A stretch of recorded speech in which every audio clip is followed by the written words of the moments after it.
হ্যাঁ, আমি চলে যাচ্ছি। তবে আফসোস, তোমরা যেদিন তোমাদের ভুলটা বুঝতে পারবে সেদিন খুবই কান্না করবে, আর এর থেকেও বেশি আফসোস করবে আমাকে আর ওইদিন খুঁজে পাবে না। ভালো থেকো সবাই।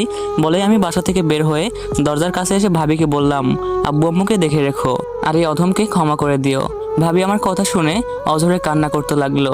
আমি আবার বলতে শুরু করলাম, এই যে মিস রিপা, আপনি খুব ভালো অভিনয় করতে জানেন।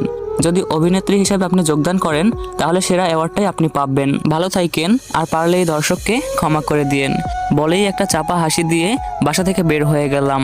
বাসার বাইরে এসে ভাবতে লাগলাম, কোথায় যাব, কিভাবে থাকবো, কি খাবো। তারপর নিজেকে একটু সান্ত্বনা দিলাম, একটু শক্ত হলাম।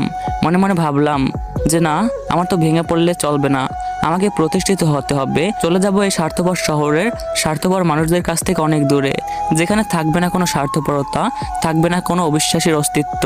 হায় রে বাবা মা, যেখানে নিজের সন্তানকে বিশ্বাস করনি অন্য একটা মেয়ের জন্য, সেখানে তোমাদের কাছে আর কিভাবে থাকবো। তবে এখানে আমার বাবা মায়ের কোনো দোষ নাই, কারণ ওই অবস্থায় যে কেউ দেখলে আমাকে ধর্ষক উপাধি দিবে, একটু পিছু পা দিবে না। হয়তো আমার আব্বু আম্মুর আমার প্রতি পর্যাপ্ত বিশ্বাস ছিল না। যাই হোক, ভাবলাম আজকে রাতে রাফির বাসায় থাকবো, কালকে সকালে কলেজ থেকে প্রয়োজনীয় কাগজপত্র নিয়ে চলে যাবো এই শহর থেকে, চলে যাবো এক অজানা পথে। ভাবতেই চোখের কোণায় বিন্দু বিন্দু পানি এসে বাসা বাঁধলো।